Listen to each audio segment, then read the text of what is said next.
Warning! Bitag Live Morning caters to mature audiences. Topics discussed are particularly on hot, timely, current issues purposely intended for Filipino viewers and listeners worldwide. Discussions may contain language that may not be appropriate for some sensitive audiences. If you do not approve of the content listed above, please do not watch our videos. If you wish to continue, we strongly advise that you proceed with caution.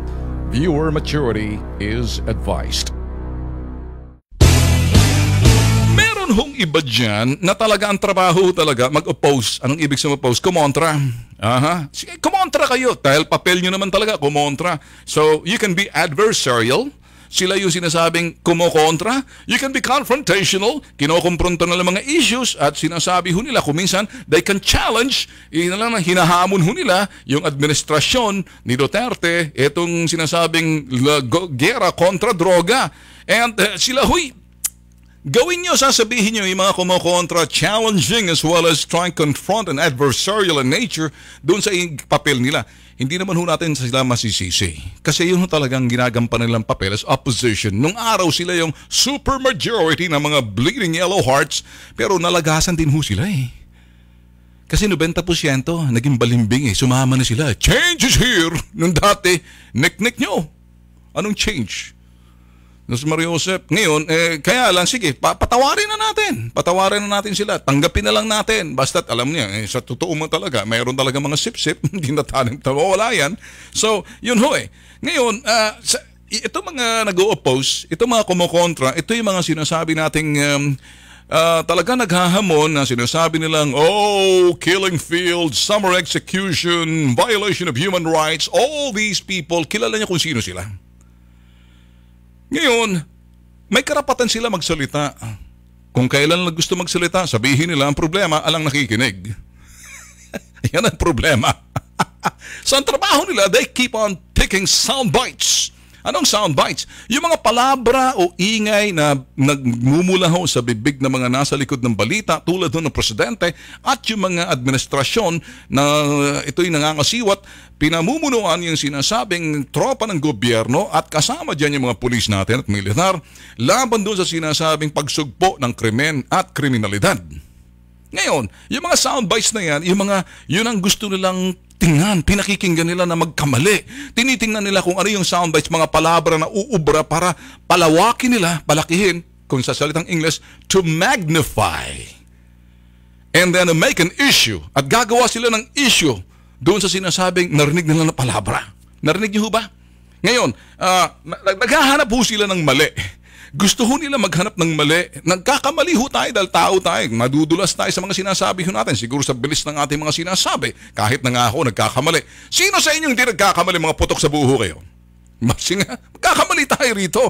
So ngayon, sila, pag nagkamali, halimbawa sinabi, magdedeklara ako ng martial law pag hindi tayo nag-usap.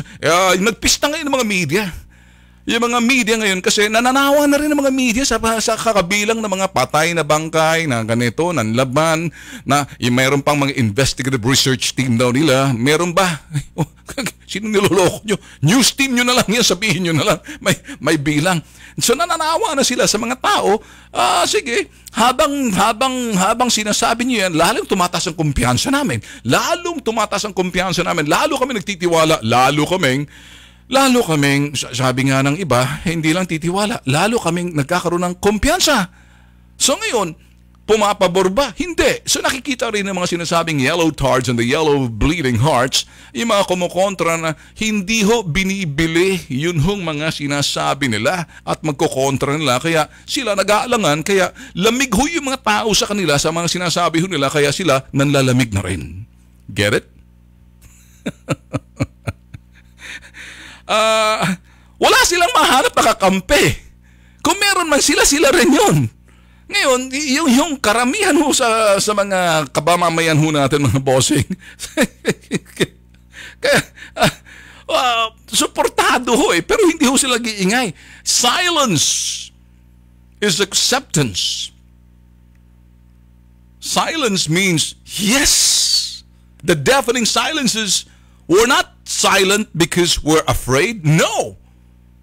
The ones, kung sino yung mga tahimik, sila yung kontento, sila yung sinasabi natin mataas ang kumpiyansa, sila yung tahimik, pero alam niyo ho ba, sila ho'y masaya. Sino ho yung iba dyan na kumakyaw-kaw?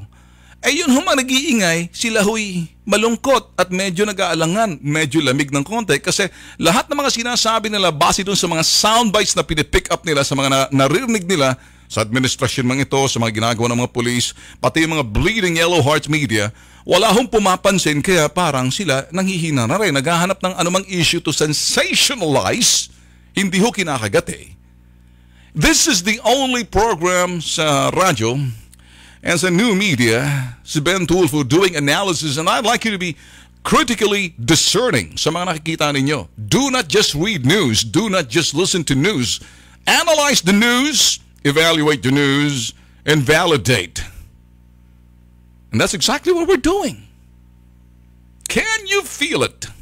I know you can. Nararamdaman niyo ba? Alam ko nararamdaman niyo. Tinagalog ko yan ha.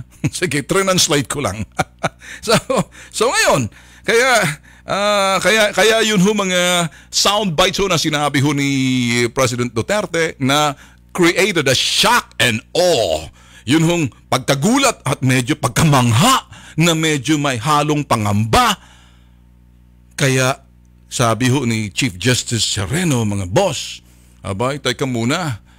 Bago yan, huwag kayong mag-surrender, wala namang warrant. Kinabuisit ho ni Duterte, ni President Duterte, si President Duterte, na yung pagkasabi na misconstrued siya at hindi siguro nagkaintindihan kasi alam nyo kasi kuminsan kapag ikaw every now and then nagsasalita ka, there are certain things na kuminsan hindi naman sa kontra-kontra yon na may misquote ka lang. Kaya yung ibang media nagpista agad, uy, magdedeklara ng martial law.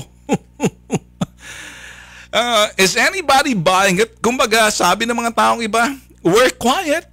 You cannot analyze us. But there's a deafening silence that we are satisfied and contented. And there's confidence, tiwala, kontento, at tahimik. Ano yun? Tiwala, kontento, at tanggap nila. Paano nangyari yun? Kita nyo, pinag-aaway ho ng media. Isa ho sa mga nagulat, shock and awe. Doon sa ginawa ni President Duterte, nilabas ang listahan, nagangalan ho ng mga, lumabas ang mga pangalan ng mga husgado riyan. Listahan na matagal na naman pala, ay ginamit lang ni President Duterte. Sabi ko nga, yung kanyang freedom of information from confidential list, he made it public. Yan kanyang sinasabing executive prerogative to declare that, although sasabihin ng ila, kung ikaw hindi ka pareho ni Duterte, ni President Duterte, ikaw yung traditional, in the box type, non-conventional, hindi mo gagawin. Eto, he thinks different out of the box. Kaya doon ho sa yung mga naghahanap po ng issue, go ahead. Ang mga tao naman kasi eventually ang bibili ng inyong mga sinasabi. Pag hindi nagre-respond yung tao, kita nyo ho. Sabi nga ni Senator Drilon, isa ho si Senator Drilon, sabi, oops, hinay-hinay tayo, Mr. President. Kulang lang sabihin, we'd better be careful with what we're saying because it might get the best out of us. Nasa diary ho yan. Pero sa akin, it's a very... sabihin na ho natin, courteous and decent way of saying that. But inside